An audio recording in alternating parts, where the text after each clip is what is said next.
Let's get you right now out to Long Island, New York, as officials providing an update as Rex Heuermann now in custody for those Gilgo Beach murders. Let's listen in to officials on what they have to say here on Live Now from Fox.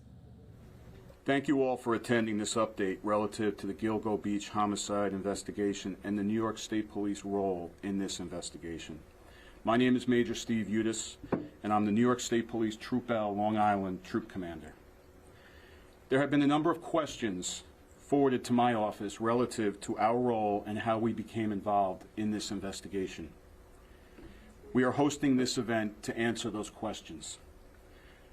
We were asked in early 2022 by the Suffolk County Police Commissioner to join a task force relative to the Gilgo Beach homicides investigation.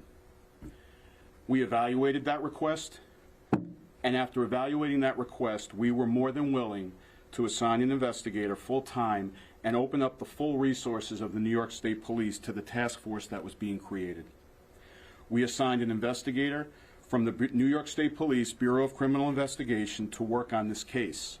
And in doing so, that investigator was relieved of all other responsibilities. That investigator was assigned full-time to that investigation, and that investigator was directed to maintain contact with State Police Command and communicate the needs for any additional resources needed as this case moved forward. That investigator started this assignment in February of 2022. In March of 2022, this same New York State Police investigator reported to the leadership of that task force that a potential suspect had been identified. This suspect was Rex Heuermann.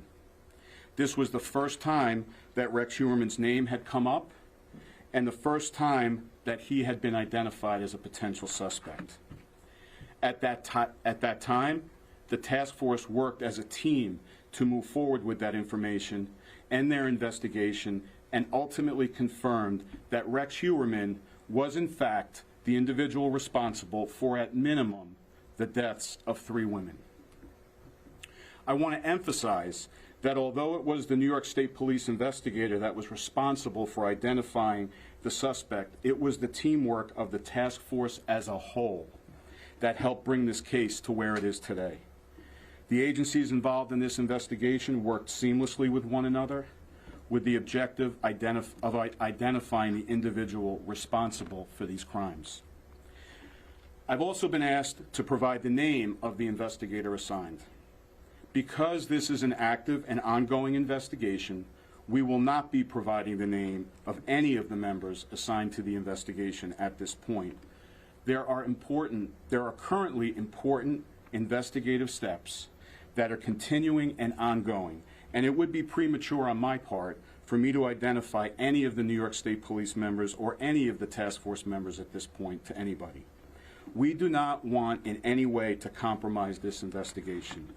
What I will share with you is that the investigator that was assigned was a member of our Troop L Major Crimes Unit. This is a squad consisting of some of our most seasoned and experienced members, each of whom is experienced in different disciplines, including, but not limited to, the following: polygraph, interview and interrogation, statement analysis, evidence evaluation, homicide investigation, and violent crimes. As I mentioned at last week's press conference, the New York State Police remains committed to supporting the Suffolk County DA's office, the Suffolk County Police Department, and this task force. Part of supporting each of those agencies is to not compromise this investigation as it moves forward, and that is why we will not be providing the names of any of our personnel that are assigned. Any questions that pertain to aspects of what I previously mentioned should be forwarded to the Suffolk County DA's office. Any questions that are pertaining to aspects outside of what we're discussing here today should be forwarded to the Suffolk County DA's office. They are overseeing the prosecution, and those questions are most appropriately answered by them. Are there any questions specific to what I discussed today? I want to thank you all for your time. Thank you. Can you tell us anything about the search street? Any information on that? Any information outside of the scope of what I brought to your attention today should be answered by the Suffolk County District Attorney's Office. The Suffolk County District Attorney's Office is a very professional organization headed by Ray Tierney, and I think any of those questions should be handled by him. Can you tell us how the the state trooper was able to identify Rex Heuermann as a suspect? I'm not going to get into any of our means, methods, or strategies. I don't want to give any other bad actors a tip-off as to how we operate as the New York State Police. What about the avalanche? Could you speak about that, whether state records have been searched prior? That I don't have that information. Any other questions? Thank you all for your time. You're just listening to that update, a quick one out of Long Island, New York, as police just providing an update on they saying they won't provide any names of people involved in the investigation. Of course, following this very, very closely over the last few days, it stemmed from call logs and also DNA found on pizza crust. So certainly a very interesting investigation, to say the least, dating back more than a decade on these Gilgo Beach murders. For more on this, let's go out to our Fox News team, Nate Foy, as he kind of breaks down what happened and how Rex Heuermann, now in custody, was involved. For a fourth straight day, investigators are concentrating on the home of suspected serial killer Rex Heuermann in Massapequa Park, New York. This after they pulled a massive haul of weapons from the home. It's over 200 guns. He had an arsenal in a vault that he had downstairs. So it's concerning regarding the guns being registered or illegal or not. That's something that we're still taking a look at. Authorities are also searching a nearby storage unit in Amityville linked to Heuermann. On Friday, the 59-year-old pleaded not guilty to the killings of 3 female sex workers between the ages of 22 and 27.